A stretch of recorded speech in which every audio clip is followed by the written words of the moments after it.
Masih bingung dengan driver seal yang begitu banyak, tapi tetap membuka lowongan buat drivernya. Tetap disimak penjelasan saya sampai habis.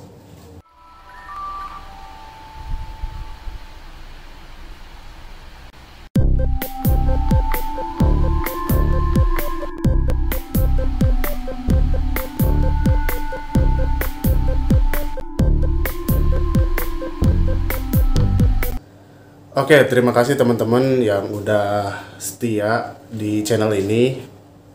Dan yang baru nonton channel ini, selamat datang. Silahkan di-subscribe karena di sini teman-teman akan mendapatkan penjelasan yang lengkap dan detail dari saya. Oke.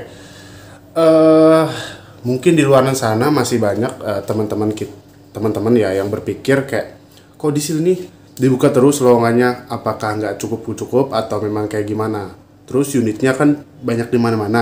Nah, itu bagaimana? Oke, saya akan jelasin.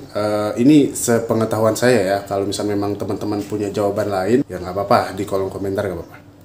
Oke, yang pertama yaitu unit kita itu belum terpenuhi ya. Belum terpenuhi itu gimana?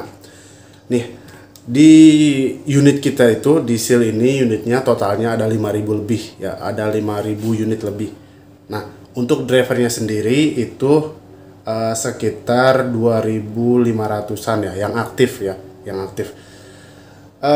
Yang aktif itu 2.500. Ini yang sampai per hari ini ya, dari kan seal ini baru tuh sekitar 3 tahun atau 4 tahunan. Nah, dari segitu sampai bertahan. Yang masih aktif, jadi selisihnya ada 2.500 lagi yang masih kosong. Nah, makanya kenapa tiap hari itu ya buka rekrut, karena buat mengisi kekosongan itu. Jadi ngisi unit-unit yang kosong itu yang belum terpenuhi buat diisi sama driver baru kayak gitu. Yang kedua yaitu bertambahnya order. Nah, ya berarti seiring dengan bertambahnya order ya perusahaannya masih sehat dong. Kayak misalkan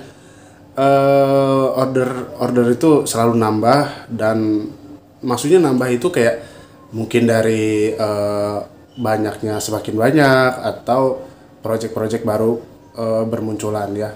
Setahu saya waktu saya masuk itu dulu itu cuman ada beberapa project ya, kayak Unilever, Mayora udah ada.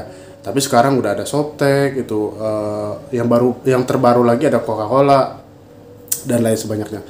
Banyak banget order baru yang masuk ya, mungkin itu perjanjian perusahaan ya, kita cuman yang ngejalanin aja di situ. Intinya itu teman-teman, banyak sekarang itu udah penambahan order ya. Dengan penambahan order ya otomatis dibutuhkan banyak truk dan dibutuhkan banyak driver kayak gitu. Nah, yang ketiga yaitu driver keluar masuk. Oke, driver keluar masuk itu sebenarnya bukan bukan suatu hal yang aneh ya di dunia logistik itu, apalagi kan statusnya driver itu kan di sini itu mitra ya. Nah, yang pernah tercatat itu sekitar 9.000 driver yang udah pernah gabung ya. Nah, 9.000 driver itu setiap orang itu hanya bisa punya catatan satu kali masuk ya, satu kali masuk itu. Jadi kalau misalkan hari ini masuk, sebulan kemudian dia kerja, sebulan kemudian dia keluar, nanti masuk lagi, tetap dia istilahnya pakai data yang sebelumnya, cuman diperbarui tanggal masuknya aja. Jadi seperti itu ya. Jadi tiap ini tuh masuk terus dan ada yang keluar ya, kayak gitulah namanya kerja. Kalau nggak betah ya ya keluar lah ya, kayak gitu. Belum lagi ditambah orang yang ya meninggal dunia ya. Ya karena kan ya namanya umur nggak ada yang tahu ya teman-teman.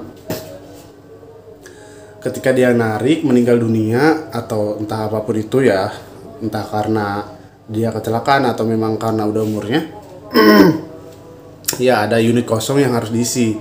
Nah, berarti unit kosongnya itu teman-teman yang baru bakal ngisi buat unit itu. Jadi tetap kebutuhan, cuman kayaknya kalau skala ini tuh memang kecil sih, karena nggak tiap hari kayak gitu. Karena kalau tiap hari ribet banget ngurusin BPJS-nya buat yang kematian kayak gitu. Jadi keluar masuknya driver itu sangat mempengaruhi kebutuhan. Karena misalnya satu hari ini ada, misal ya dari semua project ada 2 Nah itu kan udah jelas dua kebutuhan, besok lagi kayak gitu. Ya namanya mitra ya bisa masuk kapan aja, bisa keluar kapan aja ya, selama tidak ada nggak ada catatan hukum ya. Maksudnya catatan kriminal. Kalau udah kriminal, walaupun statusnya mitra udah susah sih kayak gitu. Unit baru datang. Nah ini sih bukan problem di kita lagi ya. Dengan unit segitu, kalau misalnya perusahaan memang mau ngeluarin unit baru lagi atau nambah unit baru lagi, ya berarti ada space kosong yang harus diisi ya. Berarti tetap rekrut itu harus setiap hari ya kayak gitu. Kan kalau ngelihat ya di Karawang itu kayak kita tuh masuk sekolah ya, jadi kayak ada angkatan tiap hari itu, angkatan berapa kayak gitu ya. Dan yang terakhir yaitu perjanjian perusahaan ya. Perjanjian perusahaan itu ya udahlah, kita nggak tahu apa-apa, ya itu cuman antara perusahaan sama ini ya. Selama perusahaan gak rugi ya dijalanin aja kayak gitu ya. Dan ya sejauh ini sih mungkin dari mengarah ke sini perusahaan mau berarti karena gak rugi, kayak gitu aja sih ya teman-teman. Nah itu dia penjelasan dari saya ya. Ini cuman menurut saya aja. Kalau misalnya teman-teman punya pendapat lain ya silakan ya. Ini hanya sebatas pemahaman saya yang di sini. Dan terkait misalkan itu memudahkan atau menyulitkan ya itu kembali lagi ke pribadi teman-teman ya. Ya intinya kalau kita bisa beradaptasi sama lingkungan, sama hal-hal baru, bisa kok teman-teman kayak gitu. Mau sedikit mau banyak unit juga. Oke, terima kasih teman-teman. Sampai jumpa.